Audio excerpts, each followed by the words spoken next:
tão o alegre. papagaio É a mais única ave lindo da ordem do Psittaciformes que é Olha incapaz de isso. voar. O cácapo. Eu Essa quero espécie é bem amigável, assim como a extinta Dodô que conheceu o Olha isso, bicho-homem. cara. É uma espécie de papagaio noturno, endêmico da Nova Zelândia. O seu nome comum significa papagaio da noite em Maori.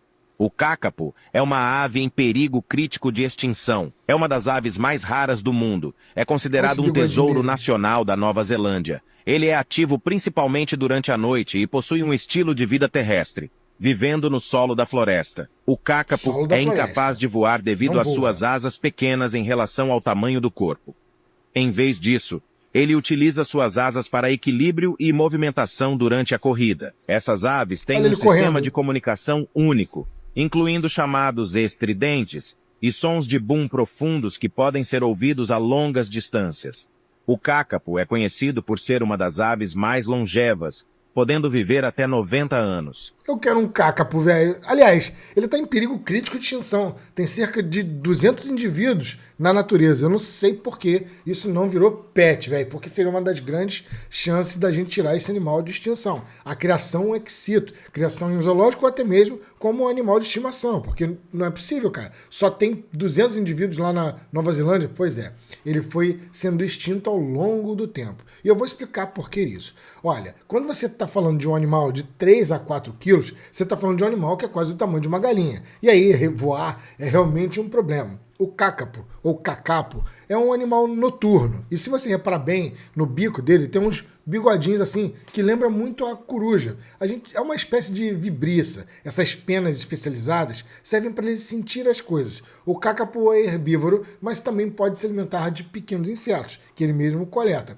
Então o que acontece ali é uma convergência evolutiva. É um animal que tem hábitos noturnos, que evoluiu no local onde você não tinha esses mamíferos noturnos e se alimenta de sementes. E, claro, alguns insetos. Então ele está ocupando um nicho ecológico que seria de mamíferos nos nichos que a gente conhece.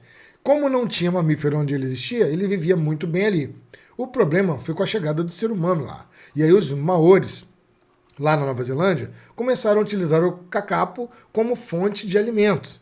Mais tarde, os ingleses levaram para lá roedores, os ratos foram para lá, e também arminhos, que foram levados para combater os coelhos. Só que aí você sabe como é que funcionam os desates ecológicos, né? Você leva os arminhos que eram predadores dos coelhos, os arminhos começaram a comer coelhos e começaram a comer os cacapos. Dessa maneira, aonde os cacapos existiam, que foi introduzido o arminho, eles acabaram sucumbindo, acabaram sendo mortos, entende? E aí, mesmo em processos de conservação, o que eles fizeram? Separaram várias ilhas, onde se colocava o cacapo, mas bastava chegar um arminho lá para destruir tudo. Além do arminho, você tem o problema do gato doméstico. Coitado do cacapo, está em nível muito, muito crítico de extinção. Não vai demorar muito, vai estar igual o Dodô, onde o ser humano acabou extinguindo esse animal. Da mesma maneira, o cacapo está nesse nível.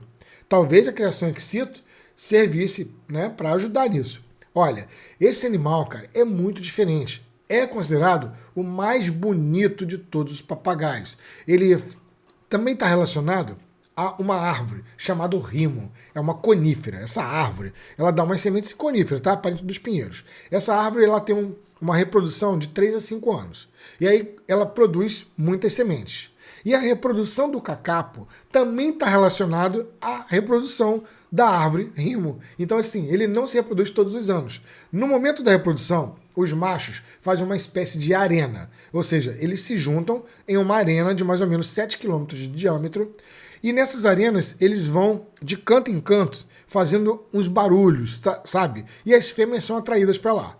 As fêmeas chegam lá, escolhem o macho que querem, copulam com o macho e voltam para fazer o ninho.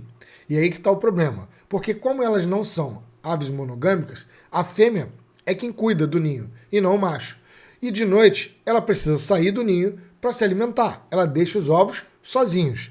E aí, quando você tem a presença de mamíferos ali, os mamíferos vão lá e coletam os ovos. Não só os mamíferos, os seres humanos, né, faziam isso. Então, assim, olha o problema desse animal. Grande, não voa. A única estratégia dele de sobrevivência é ficar paralisado quando chega o perigo.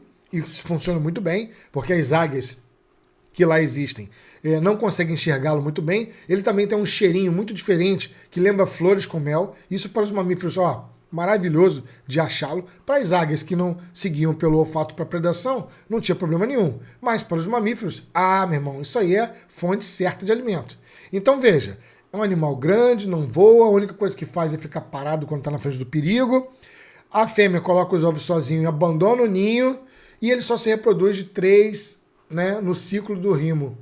Olha, atualmente os biólogos, eles vão todos os anos lá e ficam jogando sementes de rimo para ver se aumenta, né, se amplia essa nidificação desses animais. É muito sinistro e eu não me surpreenderia se mais cedo ou mais tarde, daqui a 10, 20 anos, chegassem as notícias de que o kakapo foi totalmente eliminado do planeta. Triste, né? E bonito demais. Bom, eu apostaria na criação in situ, porque só na natureza não vai dar certo.